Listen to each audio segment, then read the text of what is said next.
A neighbor has a blueberry farm down the street from the house I've lived in most of my life. Though I think farm might be a stretch. With no farm name, it's more of a free-form situation. Pick what you like and be sure to eat a lot along the way. Yet behind their modest house lay acres of blueberries, rows upon rows, bushes 10 feet tall that drape heavy with purple fruit, pulling the branches down, making blueberry caves.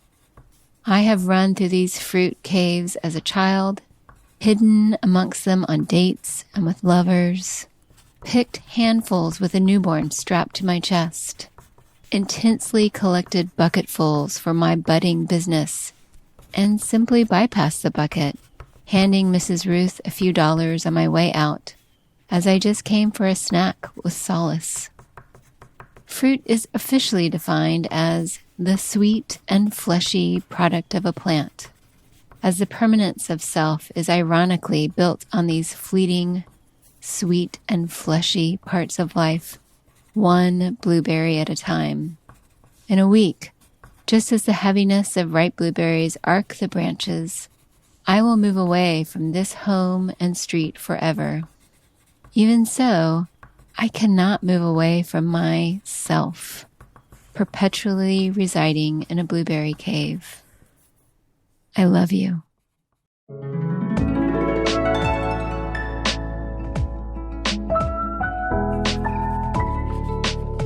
I'm Jessamine Starr. You're listening to Fruit Love Letters. Food, for me, is a way to express love. I'm a chef in Atlanta, and I fold my feelings into the meals I cook for my family, my friends, even strangers. It can be hard for me to say, I love you, but you will know it when I serve you a foraged chanterelle mushroom omelet with wild leeks. But if I peel you an apple, slice you a persimmon, pick you a mulberry with my stained fingers, then we'll both know it's really serious. Fruit, of course, have long been considered symbols of love, even aphrodisiacs. On this show, I'm exploring our love of fruit and what it says about us, people. On this episode, the blueberry. The blueberry, as we know it, omnipresent in grocery store clamshells, in pies, and in grubby little fingers, is a relatively recent phenomenon. It was bred from wild blueberries about a century ago. But that doesn't mean the wild blueberry is gone. We'll take you to a wild blueberry operation in Maine, run by the Passamaquoddy tribe. But first, I want to introduce you to Kiyomi Locker. My name is Kiyomi Locker, and I am the lead archivist for Whitesbog Preservation Trust located in Browns Mills, New Jersey. And basically, I'm in charge of maintaining and caring for all of our collections. Whitesbog was a cranberry growing farm started by James A. Fenwick in the mid-1800s, and later expanded by his son-in-law, Joseph J. White. Today, the farm, its accompanying village, and the surrounding land is a managed historic site. We have a little bit of everything, really. We are actually one of the last public places in the state of New Jersey to view cranberry harvest. So that's really exciting. We have cranberry bogs here that have been harvested since 1857 when our farm started. We have a village that mostly our village has been this way since 1920s. And we have 30 buildings, including residents who live in some of our buildings as full-time tenants. And we're located on 3,000 acres of preserved New Jersey pinelands. And we also are the first blueberry farm in human history. And we have some of those original blueberry plants from 1914. The first blueberry farm ever? Kiyomi says it was started by Joseph White's daughter, a woman named Elizabeth White. Elizabeth was born in 1871, so we just celebrated her 150th birthday. And from the beginning, she was the one really out of all of her sisters to take the most interest in the farm. She would come with her dad to the farm before they built their homes here to work with him and to really take an interest in it. She loved it. She dedicated her life to Whitesbog. Joseph farmed cranberries at Whitesbog. So cranberries are harvested around late September, October. And so in Elizabeth's day, it even went into November because they were hand picking, but that's a whole nother ballgame. So she knew that they needed something in between harvest seasons. So blueberry harvest is in June and July. So it's like that perfect midway point in their harvest year. So she went to her father after reading an article that Frederick Colville wrote about taking wild blueberries and trying to grow them into a commercial crop. And she had asked her dad if she could write him a letter, and they gave Dr. Frederick Colville the space and the tools that he needed to start the research here with Elizabeth. Wild blueberries grew all around the farm, and that's where Elizabeth and Frederick turned. So how they started it was they hired local residents. And so we are in the New Jersey Pine Barrens. So a local resident is nicknamed a piney. So we always say they hired local pineys to go out into the woods and find them wild blueberry bushes. And they were all very different from one another. No two wild blueberry bushes were the same. They were all different varieties.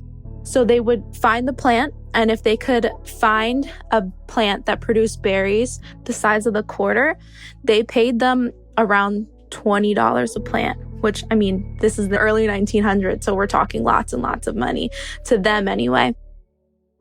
Elizabeth would catalog each bush she received and name them, each after the piney who brought it to her. One of the best varieties that they found is called a ruble, and that was found by a man named Rube Leek. And she didn't want to name the blueberry bush a leek bush because of the onion, and she didn't think Rube was a good enough name, so she named it the ruble. So we have a Grover, I believe there's a Warren, and there's all different types. We even have an Elizabeth blueberry, which is mostly only farmed here at Whitesbog in memory of Elizabeth. Elizabeth and Frederick Colville would then take these different bushes and crossbreed them to see what kinds of blueberries they could come up with. They would take cuttings, and we have her original test books where she would say, oh, we took a Grover and a Ruble, and we crossbred them and cross-pollinated them to create H2, and that would be the plant. And so they would go from there. And we have our triangle field here at our farm is actually a direct correlation to this book. So we can go into our field, look at that field and look at the row that it's in and say, okay, this one is a crossbreed of a Grover and a Ruble. This one is this one, and this one is that one. So they really were putting in a ton of work. Frederick would often start the plants, sometimes at the U.S. Department of Agriculture labs in Washington, D.C., where he worked. Elizabeth is the one seeing them to fruition and full growth and then to berry producing stages. So she really was doing majority of the legwork here at the farm. So it was kind of almost a back and forth.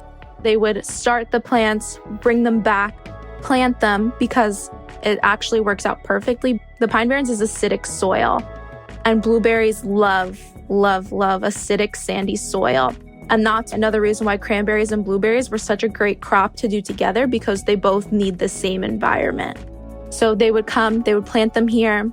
And if she did not like the plant, if it wasn't producing the way that she wanted to, she was ruthless. Like, she would type up her notes, and then we would look, and then there would be a handwritten note. Like, she would say, berries aren't large enough. And it would be like June 1916. And then you'll see a note later, August 1916, discarded. Like, she did not care. She knew what she wanted. She knew how she wanted her crop to look. And she did everything that she could to make sure that the berries coming out of Whitesbog were perfect. She would literally measure the circumference of berries to make sure the bushes were producing bigger berries to her satisfaction. And with time, she developed many different varieties. She started planting the successful varieties at Whitesbog.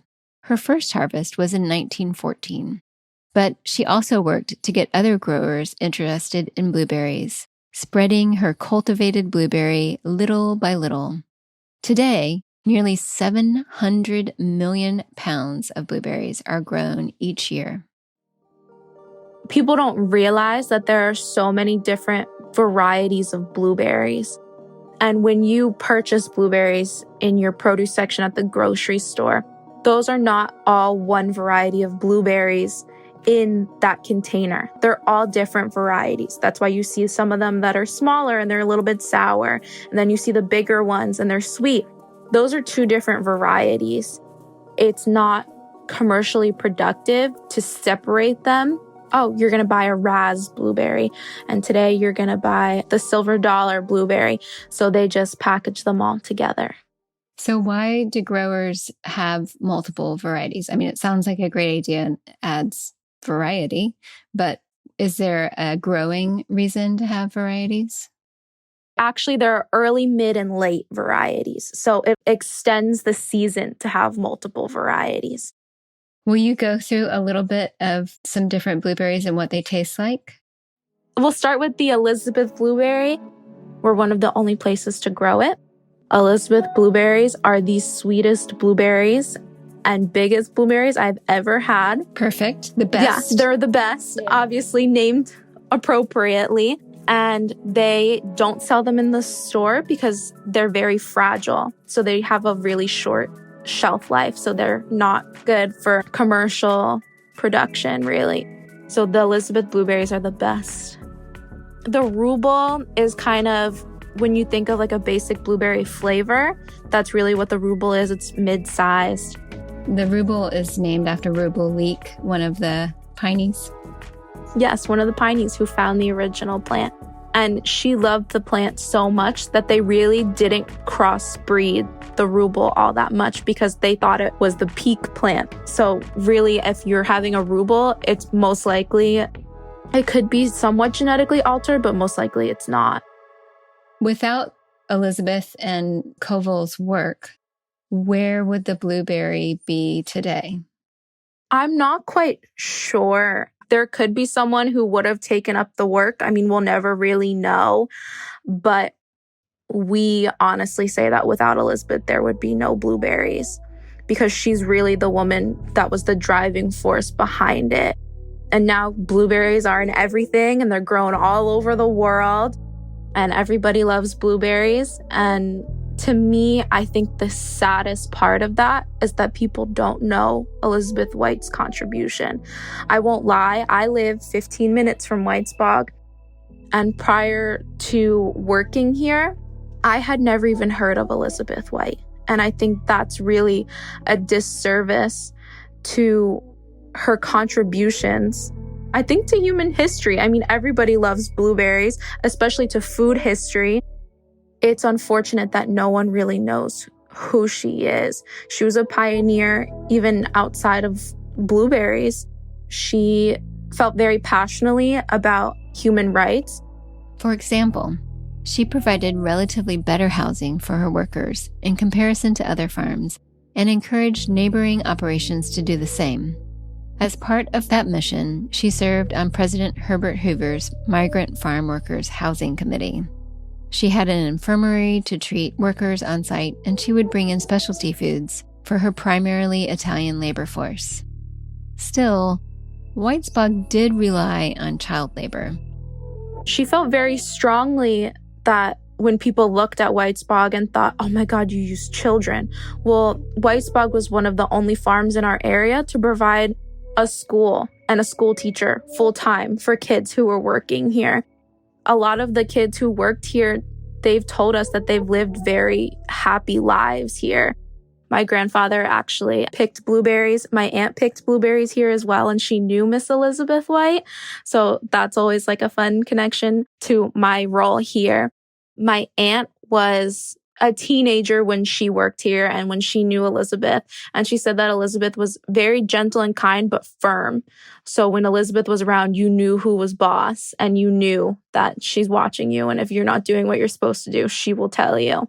She was always in the field with the pickers that they hired. It sounds like every moment of her life was dedicated mostly to blueberries. I understand it's a cranberry bog as well, but there was so much work on blueberries. It just sounds like that's all she could think and do for her whole life. Really, was it till the end, or did she relax a little bit? She did not relax at all. Prior to 1914, so that's really when they get their first their first crop. Prior to that, she did have a lot to do with the cranberry industry. She was actually the first president of the American Cranberry Growers Association. So the first female president, which at that time is completely unheard of. She didn't relax, I think, in anything that she did. She loved Pine Barrens native plants because we have a lot of species of plants that don't exist anywhere else in the world. And she would actually go on journeys around South Jersey to find rare plants, and she would bring them back to her home. And she created her own Pine Barrens botanical garden, which is the only one to exist in the world since our plants are rare here. In the 1940s, she has a stroke, and it really immobilized her, but she did not care. Instead, she had an elevator put into her home so she could get to all 3 levels of her house and keep working. That's just the type of woman that she was. Upon her passing, we've been told a story that her nephews threw away many of her personal belongings and papers, and that her intern at the time actually went dumpster diving and saved many of her papers and some of the original blueberry work.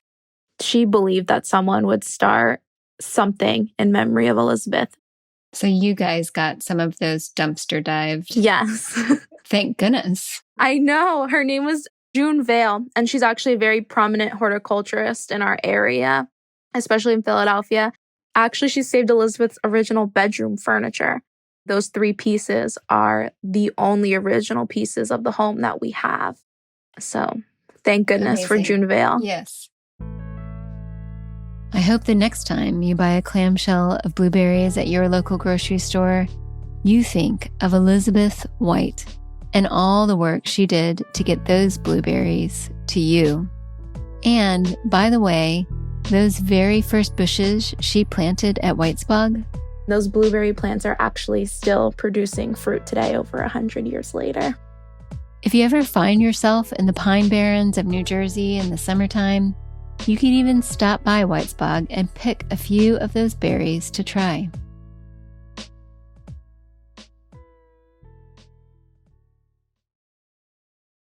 The commercialized, cultivated blueberry is kind of an amazing thing, but not everyone's sold on it. Some people prefer the wild blueberry. So wild blueberries are very different from cultivated blueberries. This is Holli Francis. She works for the Passamaquoddy Wild Blueberry Company. It's a company owned by the tribal governments of the Passamaquoddy people in Maine, near the Canadian border. I spoke to her along with Brian Altvater. He's the chairman of the company. When I was a kid and I used to rake blueberries, my mouth would be all blue at the end of the day. It's like once you start eating a couple, it's awful hard to stop. There's just a distinct taste about them that's unlike anything else you can ever eat. It's hard to explain what they taste like, but I guarantee you if you grab one of those cultivated ones and then grab some of the Maine wild blueberries, there's a world of difference. And you'll never go back to the cultivated ones. So wild blueberries have 2 times the antioxidant concentration compared to those cultivated blueberries. And they also have 2 times the anthocyanins, which they have anti-obesity, anti-cancer benefits to them. It's a superfruit that's grown in the wild. The wild blueberries themselves are also smaller and a little sweeter than their cultivated cousin.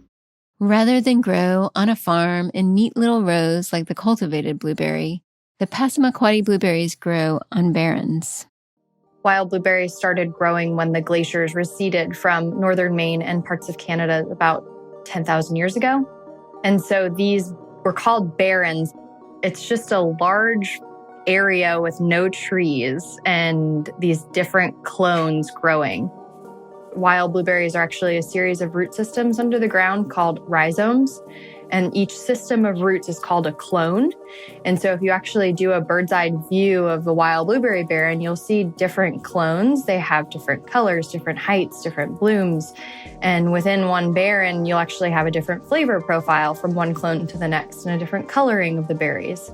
So the crop itself is very cool. It's very different from most crops that you typically see. They're beautiful. You know, you're driving on the way up to the wild blueberry land up there and the scenery suddenly changes. You go from the state of Maine, you think of trees, and then you go to this, it's truly a barren with these wild blueberries growing. And in the fall, these wild blueberry barrens are bright red with the way the plants change in the fall. So they're absolutely gorgeous.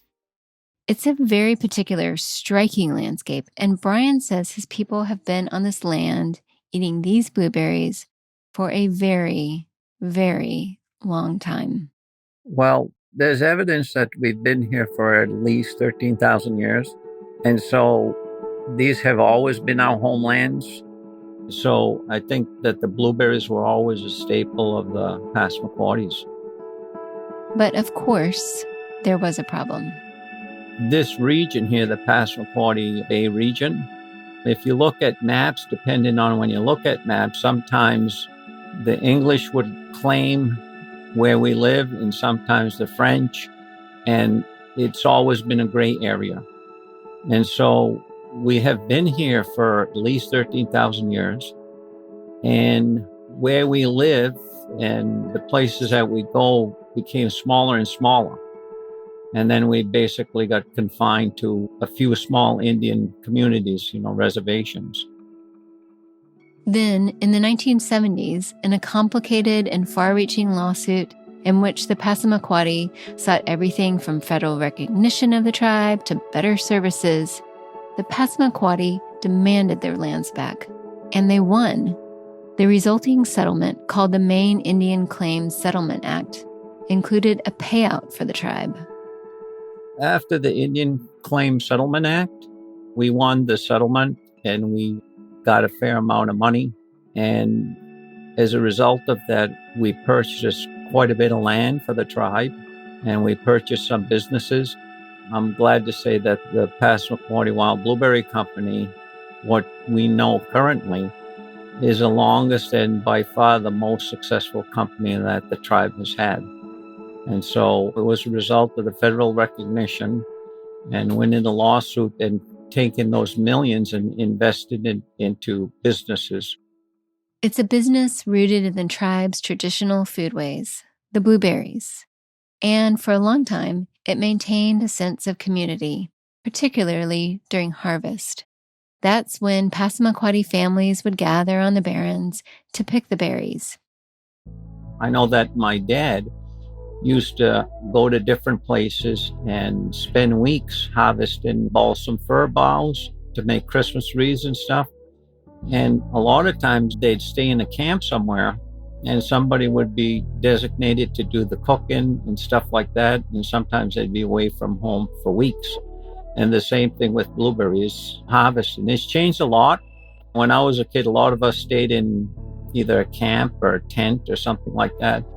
And, now we've got running water, electricity, and cook camps and showers and commodes and all this other stuff. But you still have that feeling that it's a family and that you all look out for each other and you live together and you help each other out. So it's changing, and it's very sad that basically machinery is taking the place of people that would do that by hand. But if we didn't make some of those changes, we wouldn't be able to compete and stay in business. Brian has been one of the people pushing for more efficient harvesting methods. I'm going to walk you through what's happened just since I've been board president, and I've only been board president since 2009. So anyway, when I first got on, there was virtually no mechanical harvesting, and we averaged about probably 3 million pounds harvesting blueberries a year. We're probably close to doubling that now. There's advantages to mechanical harvesting, and the downside to that is it puts people out of work. But because we've doubled our crop, there are some years we wouldn't have been able to get the crop in if we didn't have mechanical harvesting. And so we just kind of increased it each year.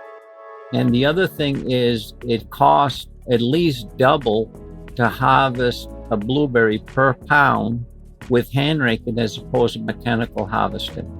And so that's the other thing. And we'd love to keep the way things were in the past. But the thing with that is we need to stay in business and we need to realize a profit. Usually, the company sends all of its blueberries to a processor to be frozen and distributed under different brands. In other words, if you buy frozen blueberries, there might be no indication you're eating a Passamaquoddy berry. But this year, for the first time, they kept 20% of the crop. Holli again. This 20% was hand raked. And so you have areas of the barrens that are very hilly, and you can't put a mechanical harvester on those. So there's always going to be areas that you have to hand rake. And it's actually now this double handle metal, probably 3 feet long rake. It's very labor intensive. You're bending over and literally scooping these berries with this rake and dumping them into buckets. We in particular employ tribal members year round and seasonal, and they're not just Passamaquoddy. We employ a lot of tribal members from other Wabanaki tribes. Holli says the company is marketing those blueberries themselves. And Brian, well, he says he still likes to go pick his own blueberries too. I myself go up there every year and pick, and I don't mean with a rake, with my fingers. And I pick enough berries for the family and stuff. It's a lot of fun. What's your favorite way to eat blueberries?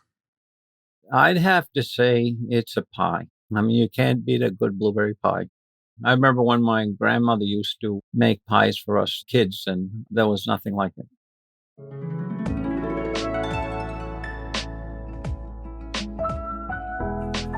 Thank you to our guests, Brian Altvater, Holli Francis, and Kiyomi Locker. You can subscribe to Fruit Love Letters anywhere you get your podcasts. And we'll be back next week with more love letters to fruit. Fruit Love Letters is part of Whetstone Radio Collective. Thank you to the Fruit Love Letters team, producer Irina Zhorov, audio editor Bethany Sands, researcher Carolyn Crosby, and intern Indigo Clarkson. I'd also like to thank Whetstone founder Steven Satterfeld, Whetstone Radio Collective executive producer Celine Glazier, sound engineer Max Kodolchek, associate producer Quentin LeBeau, and sound intern Simon Lavender. I'm Jessamine Starr. Thanks for listening to Fruit Love Letters. You can learn more about this podcast at whetstoneradio.com, at Instagram and Twitter at Whetstone Radio. And subscribe to our YouTube channel, Whetstone Radio Collective, for more podcast video content. You can learn more about all things happening at Whetstone at whetstonemedia.com.